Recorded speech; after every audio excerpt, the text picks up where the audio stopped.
How you doing there? Whoops. How you doing there? Welcome back to Babylon Talmud.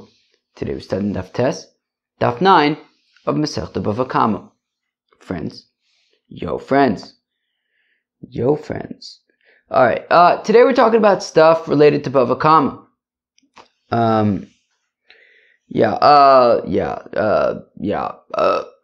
Edis and stuff. Then we get to a new Mishnah, which talks about some BavaKama. Alright, we're going to start on Daf Tes Amud Aleph, about, 5-7 lines into the page. I'm wearing a t-shirt, and then the mic, I hope the mic is okay. I hope it doesn't, interfere with my beard. My beard's getting long. I don't know if you noticed. What should I do? I don't know. Sorry, I'm scratching my nose. Now, my dad commented on it, too. Alright, so now, alright, we're going to start in Daf Tes Amud Aleph, about 7 lines into the page. Rav Huna Amar, says Rav Huna, O Kesef, O Meitav. So Rav Huna says that a fellow who, so if Ruvain damages Shimon and he owes him damages, so he pays him either money, either pays him in cash or he pays him in his edis, in the best of his fields. Eisver of Nachman the Rav Huna, Nachman asakasha to Rav Huna, Yoshiv the Abu Shvei Kesev afilu subin ho. But the pasuk says Yoshiv to include even monetary equivalents. For example, bran. You can even use bran. So you can only use bran if you pashut don't have any cash and you don't have any property, but you have bran, so you can pay with bran in that case. If he's got no other stuff but pshita, then obviously if it's all he's got, it's all he's got. If Reuven says, "Look, all I have is this bran," so Shimon says, "All right, whatever you got, Reuven." But Ma'u detema. Yeah, but I may have thought that we tell Reuven, all right, whatever, all you have is bran, but still, don't just give Shimon bran. Go, sell the bran, get money, and give the money to Shimon. Don't just give him bran. What's he going to do with bran? He's got to sell it now. So no, Kamash Malam Pashit. Yeah, Reuven Ketaka just give bran to, I hope Subin means bran, because I've been calling it bran. You can even just give bran to Shimon, and let Shimon deal with it. Okay, fine. It says the Gemara. Amar Ravasi says Ravasi Ksof Marein Kikarko. Says Ravasi that money is like land. What do you guys think? You think money is like land? It says Ravasi that money is like land. What do you mean money is like land? Sorry, Mom. What do you mean that money is like land? Ilem Linyan Meitav. If it's with regard to Meitav Sadeh, so either you could pay in cash or you can pay Edis. Well, that's what Rav Huna is saying. So then, as Rashi points out, that then it shouldn't be Omar Ravasi Ksav Merikakarka, it should be V'chein Omar Ravasi. And similarly, just like Rav Huna says you can pay either cash or Edis, so says Ravasi, either cash or Edis. But it doesn't say V'chein Omar Ravasi. It sounds like he's saying something else. So rather it's talking about two brothers who divided up their father's estate. So you have Reuven and Shimon. Their father passed away. Father Yaakov passed away. And Reuven and Shimon are dividing up the estate. Reuven,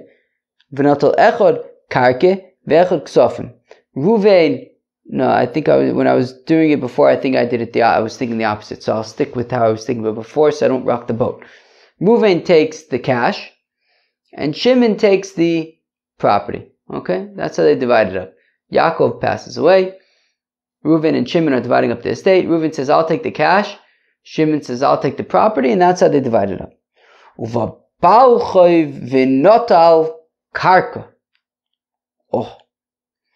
But look who shows up at Shimon's door.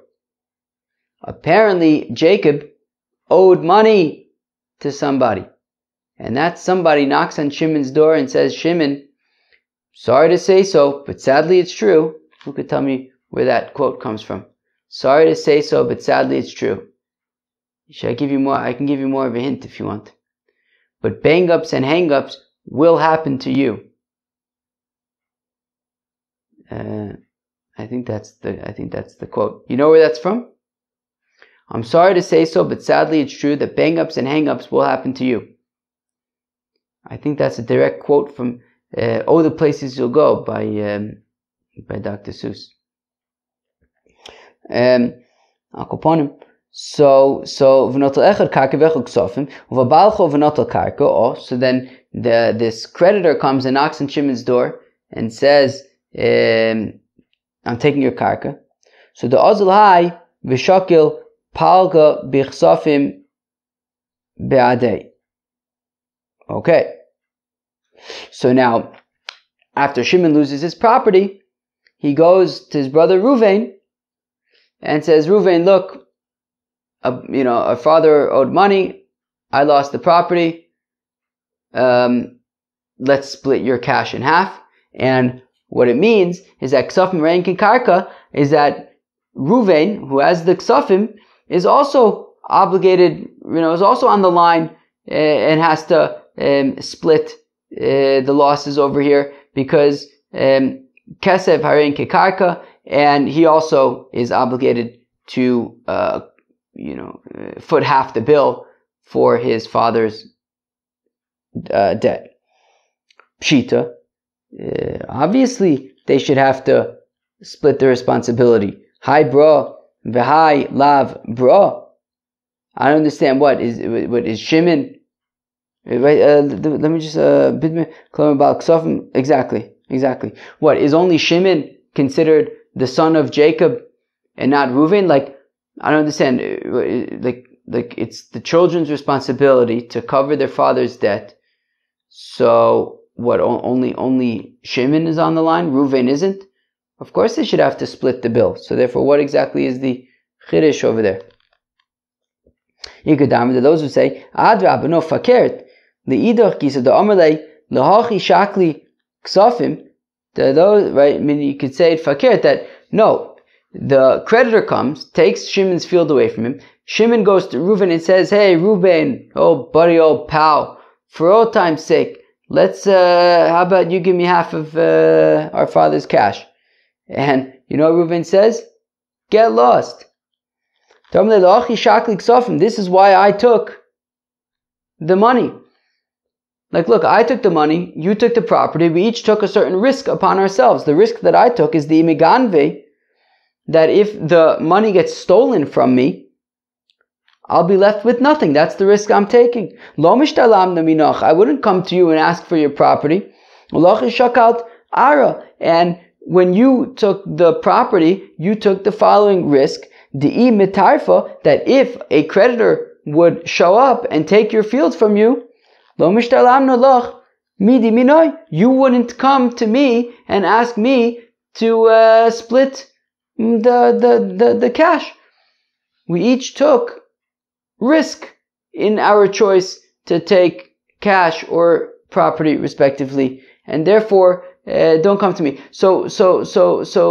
And therefore, we're not saying that kesef is like karka.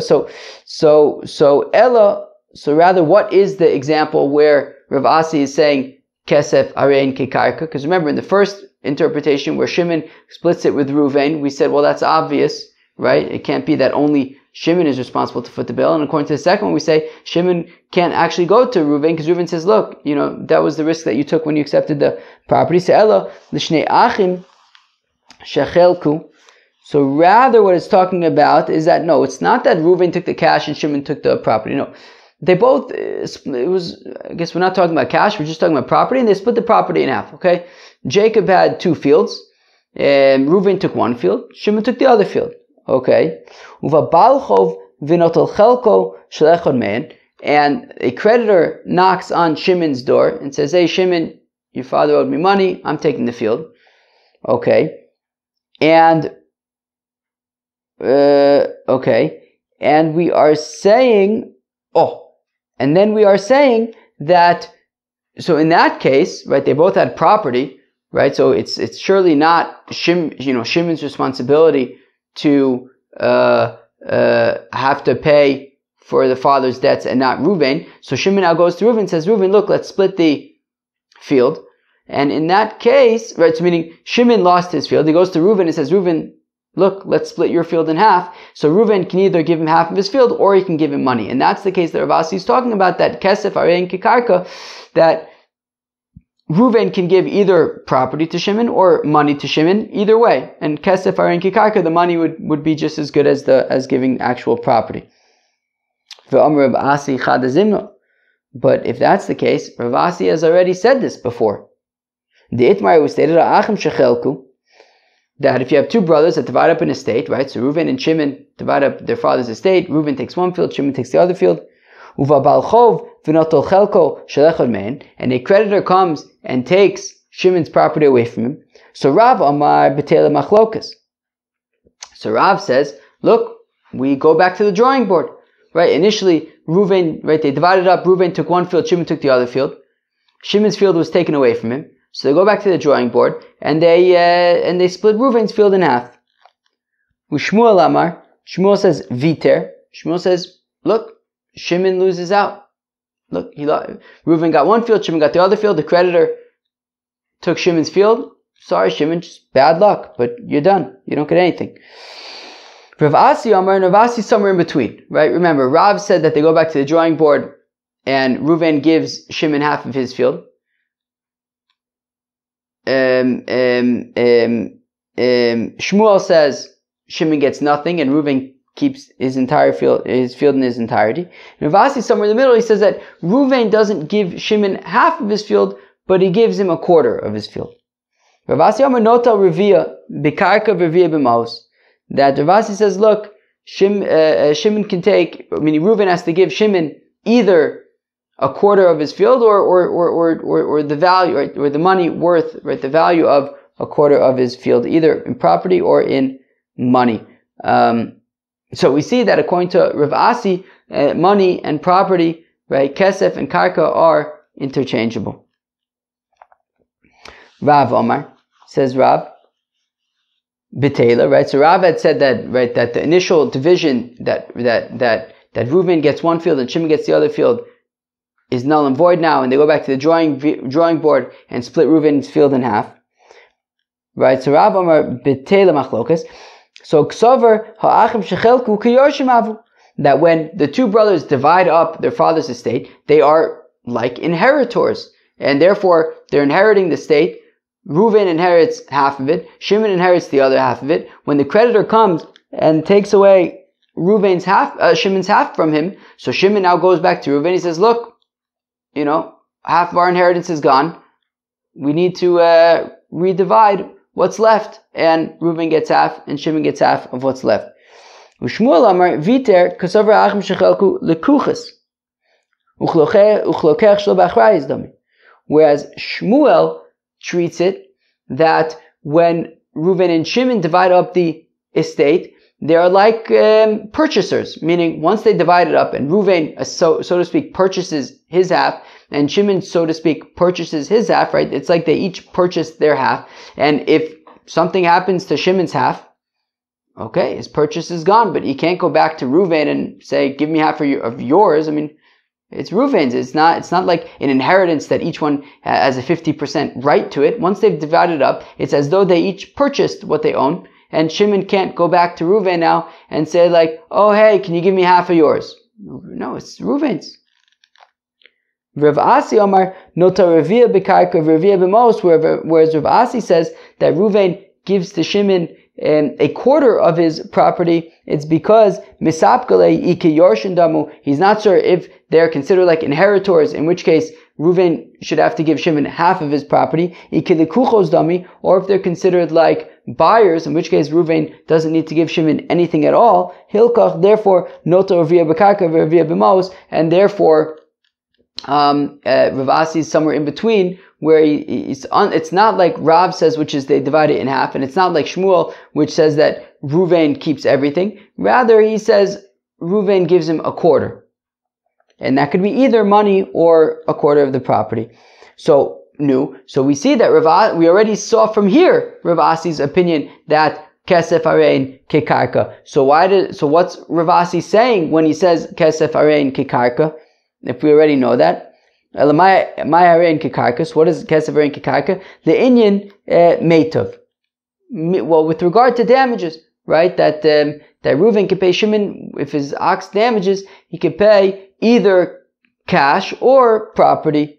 But that's what Ravuna is saying. So say, and so says Ravasi. That Ravasi agrees with Ravuna and similarly says that he can pay for damages either with money or with property. Amr Abzera says Abzera, Amr Ravuna says Abzera, Amr Ravuna, b'mitzvah ad shlish. Oh, interesting. Says Abzera in the name of Ravuna that when it comes to a mitzvah up until a third, my shlish, what does it mean for a mitzvah up until a third? So if it means that when it comes to a mitzvah, you have to be willing to spend up to a third of your savings. Up to a third of your savings. So what? So if he has to do 3 mitzvahs, so then he has to spend all of his savings, because 3 mitzvahs he can spend up to a third of his savings on each. He's wiped himself clean. He's got nothing. He's got no money left. He spent a third of his savings on 3 mitzvahs each. So Elam Reb Zeir rather says Reb Zeir, behidur mitzvah ad shlish b'mitzvah. Oh, so what it means is no. With hidur mitzvah, you have to spend up to a third of the mitzvah. So for the example Rashi gives I think it's the example Rashi gives. Why not?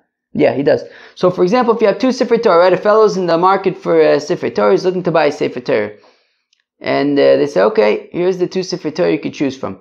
One of them is like, standard Sefer Torah. The other one is Spitz Sefer Torah. Mamish, the best Sefer Torah you've ever seen in your life. So we're saying that if so long as the higher level Sefer Torah is within a third more expensive, I guess it's, if it's more than a third, we're saying he doesn't have to do it. But if it's within a third more, so he should spend the extra money for the more mehuder Sefer Torah. So again, says Ubzer behidur mitzvah, and to do a mitzvah better, to get a more mehuder mitzvah, ad shlish b'mitzvah, spend up to a third more of the price of the sort of standard version of the mitzvah. But Rav Ashi asks, shlish milagov or shlish milavar teku. When we say a third of the mitzvah, is it milagov or milavar? Is it milagav or milavar? I don't know which one means which means which or how to translate it, but what it means is that if the Sefer Torah, for example, is $600, so is it a third of that, which is $200? So meaning as long as the second Sefer Torah is not more than $800, right? A third of 600 is 200, so 600 plus 200 is 800. Or does it mean half of 600, which is 100, which is 300, right? So 600 divided by 2 is 300. So 600 plus 300 is 900. So the 300 that you added is a third of the total of the subsequent total. So basically, are we talking about adding 300 or adding 200? So we say take. We're talking not sure. B'ma'rava Amri. Now in Eretz Yisrael they say Mishmei de Reb Zeir in the name of Reb Zeir. Ad shlish mishalo mikan ve'elach min HaKadosh Baruch Hu. Interesting. That let's say the more mehuder Sefer Torah is $1,000, right? So for that initial third that he's paying above the standard price, so that he bets and pays out of pocket. He doesn't get like extra reward for that in this world. But anything above that third, God rewards him in this world for having gone the extra mile to purchase the more mehuder mitzvah. And now we get to a new Mishnah. I think that this is our first time getting to a new Mishnah, Masechta BavaKama. All right, exciting times. Okay, here we go. This Mishnah, I don't know, it's a shtickle piece of work maybe, but let's see. Kol shechavti b'shmiraso, that if I am responsible to guard something, to take care of something, and it got damaged, hichsharti as nizko, so then I'm responsible for its damages and I have to pay for it. Hechsharti b'miktsas nizko. So if I am only responsible for sort of contributing somewhat to the damage, chavti b'tashlume nizko ke'echsher kol nizko, I'm chayiv for everything. So meaning, so the Gemara is going to give an example. So for example, and we'll get into the details, I believe, I don't think tomorrow. Yeah, tomorrow I think we get into it. That, but for example, as we've seen before, I think we said that if somebody digs a pit that's 9 tefachim deep, is assumed that it will damage an animal. 10 tefachim deep, it can actually kill the animal. So let's say, Reuven had dug a pit that was 9 tefachim deep.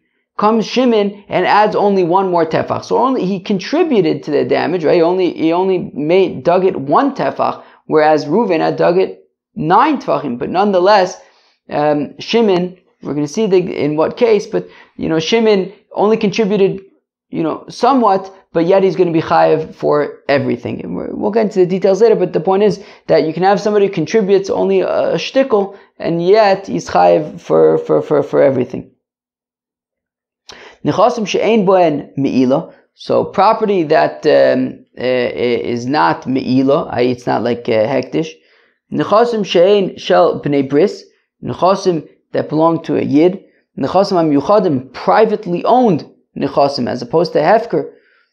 Uv'chol makom, and in any place, chutz merishus ha'miyuchedes lemazik, except of course if somebody's animal damages in his own property, in his own house, and then he damages somebody else, but it was in the owner of the ox's own property. Versus anizak v'amazik, or if it's a property that was shared between the damaging party and the damaged party, so long as it's not one of those two, right? So long as it's not the damager's property or a property owned by both of them, kshu chav, when the damager damages. In any other case, the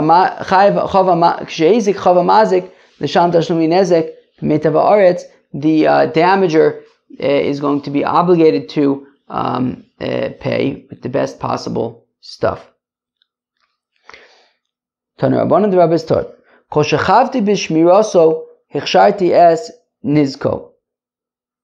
something that I need to guard, I am responsible for its damages. Kate, what are we talking about? So shor, uvor, so if you have an ox, or if you have a pit, shemisaran, that you gave the responsibility, l'chereshote v'ka'in, to a chereshote v'ka'in.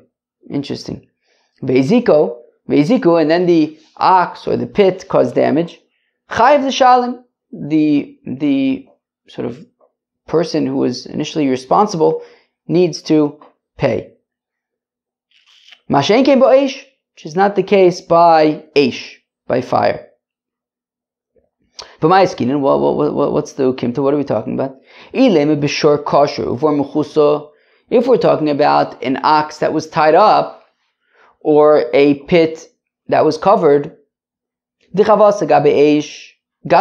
the equivalent by eish would be a coal that is not kind of raging, but if I understand correctly, we're talking about like a coal that is kind of coaling. Kind of glowing, but not like a fire or anything like that. And, over time it'll go out. So how come, if we're talking about a ox that is tied up, and a pit that is covered, and a coal that is just like, is not like, there's no flame or anything. So how come you're chayiv by the ox and by the pit, but not by the coal?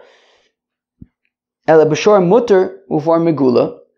rather it's talking about a ox that is not tied up and a pit that is uncovered. The equivalent by fire would be shalheves, a flame. Right, meaning it, right, so the equivalent by a fire would be an actual flame rather than a coal. Mashen came be'esh de potter, but then why are we saying that if he gives a flame to chereshot v'ka'in, he would be potter? V'amr Rish Lakish mishmei de Chizkiah, that Rish Lakish says the name of Chizkiah, lo shanu ela shemoselo gacheles v'liba.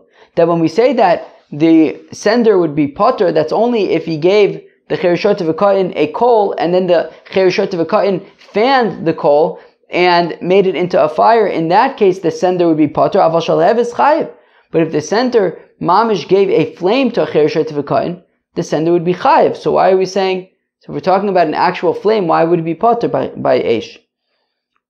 My time we do a bari azeka. It's chayiv because it's a dangerous thing. So the olam b'shar kashuv or mechusa. Okay, so really we are talking about a ox that is tied up and a pit that is covered.